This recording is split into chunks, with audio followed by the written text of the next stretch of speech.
රාජ්‍ය සහ ස්වාධිපත්‍ය කියන එක. ඒක මේ රාජ්‍ය පාඩමේ එක කොටසක් ඔයගොල්ලෝ දන්නවා. රාජ්‍ය පාඩම තුල කියනවා රාජ්‍ය සහ දේශපාලන සංකල්ප කියලා.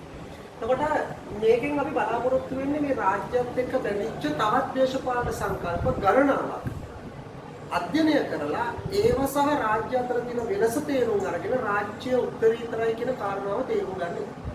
දැන් රාජ්‍ය සහ ස්වාධිපත්‍ය, රාජ්‍ය සහ ආණ්ඩුව, රාජ්‍ය සහ පුරවැසියා, රාජ්‍ය පාලන තන්ත්‍රය කියන එක, රාජ්‍ය ස්වේච්ඡා සංවිධාන මේ වගේවත් එක්ක අපි සැසඳීමක් කරලා මොකක්ද මේ රාජ්‍ය කියන එකේ අවබෝධය ලබා ගන්න. මොකද අපි දන්නවා මේ රාජ්‍යය සහ ස්වාධිපත්‍ය කියන්නේ එකට බෙදිච්ච කාරණා දෙකක්. මොකද ස්වාධිපත්‍ය කියන්නේ රාජ්‍යක අංග ලක්ෂණය. දැන් අපි මේක තේරුම් ගන්න මුලින්ම රාජ්‍ය කියන්නේ මොකක්ද කියලා බලමුකෝ. රාජ්‍ය කියලා කියන්නේ නිශ්චිත දේශ සීමාවක් තුල දේශපාලනික වශයෙන් සංවිධානය වෙච්ච මානව ප්‍රජාව. අන්නේ මානව ප්‍රජාව තමයි අපි රාජ්‍යයක් කියලා හඳුන්වන්නේ.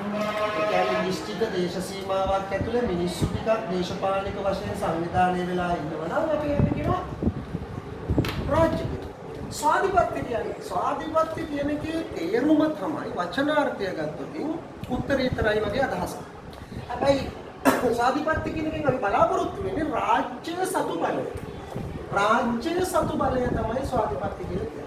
ඒ කියන්නේ මුළු රටටම බලපාන පරිදි විවස්ථාදායක විධායක අධිකරණ නීති හදන ක්‍රියාත්මක කරන විනිශ්චය කරන මොනෝයි කාර්ය කරන්න රාජ්‍යයකට තියෙන බලයට අපි කියනවා මොකක්ද කියලාද ස්වාධිපත්‍ය කියන්නේ.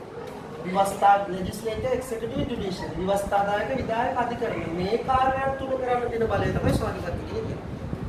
තමයි ස්වාධිපත්‍ය සංකල්පයක් හැටියට නිර්මාණය වෙන්නේ 1576 දී වෙන මේ ප්‍රාශිතාගිර ජීන් ගොඩාක් කියන දේශපාලන විද්‍යාඥයෙක් අදහස් එක්ක. එතකොට ඒ කාලේ එයා ලියනවා කෘතියක් 6 books concerning the state. ඒ කියන්නේ රාජ්‍යය ගැන අවධානය යොමු කරපු පොත් 6ක්. මේ පොතේ එයා කියනවා කිසිම නීතියකින් සීමා නොවිච්ච පුරවැසියන් සහ යටත්වැසියන් වෙනුවෙන් යෙදවන්න පුළුවන් රාජ්‍යයට දෙන උත්තරීතර බලය ස්වාධිපත්‍යයි කියන්නේ. එතකොට වැදගත් නමුත් මේ ගැන අදහස් ඉදිරිපත් කරපු වැදගත්ම කෙනා තමයි මේ මහා බ්‍රිතාන්‍ය නැත්නම් එංගලන්ත ජාතික නීතිවේදියෙක් වෙච්ච ජෝන් ඔස්ටින්. එයා ලියනවා lecture on jurisprudence. නීතිවේදයේ පිළිබඳ දේශනය කියන එකේ කෘතිය තුල එයා ස්වාධිපත්‍යයේ උත්තරීතර බව පැහැදිලි කරනවා. මේ ස්වාධිපත්‍ය සංකල්පය නිර්මාණය වෙන්නේ මේ යුරෝපයේ වැඩවසම් රාජ්‍ය සමය ක්‍රියාත්මක වෙච්ච කාලේ වැඩවසම් රාජ්‍ය පාලන කාලය තුල පල්ලියේ පාපවහන්සේගේ බලයෙන් රට නිදහස් කර ගැනීම අරමුණින්ද මේක නිර්මාණය වෙනවා. එතකොට මේ කාලේ කතෝලික පල්ලිය රජුරුවා පාලනයට ලක් කළා ආගම දේශපාලනය පාලනයට ලක් කරා ඕක නිදහස් කරගන්න දේවධර්මවාදයට පාරක් එල්ල කරන තමයි ස්වාධිපත්‍ය සංකල්පය ඉදිරිපත් තුනේ. ඊට අමතරව මේ දේවධර්මවාදයට පාර එල්ල කරන සමාජ සම්මුතිවාදී අදහස් ඉදිරිපත් තුනා. ඒකට මෙන්න මේ විදිහට ස්වාධිපත්‍ය සංකල්පය ලෝකයට එනවා. ඒකට මේ ස්වාධිපත්‍ය කියන එක අපි ගත්තම මේක හරියට රාජ්‍ය ජීවය වගේ. කියන්නේ මිනිස්සෙගේ ජීවය මෙනි වැදගත්ම දේ මිනිස්සෙකුට ඒ වගේ රාජ්‍යයට තියෙන ප්‍රාණය තමයි ස්වාධිපත්‍ය. ස්වාධිපත්‍ය දෙආකාරයි කියලා කියනවා අභ්‍යන්තර ස්වාධිපත්‍ය බාහිර ස්වාධිපත්‍ය. අභ්‍යන්තර ස්වාධිපත්‍ය කියලා කියන්නේ රට ඇතුලේ බලපෑමකින් තොරව වැඩ කරගෙන යන්න තියෙන බලය. බාහිර ස්වාධිපත්‍ය කියලා කියන්නේ විදේශ බලපෑම් වලින් තොරව රටකට වැඩ කරගෙන යන තියෙන බලය. ඒ කියන්නේ රටක් ඇතුලේ සහ බාහිරින් එන බලපෑම් වලින් මිදෙන්න තියෙන බලය තමයි අභ්‍යන්තර සහ බාහිර ස්වාධිපත්‍ය.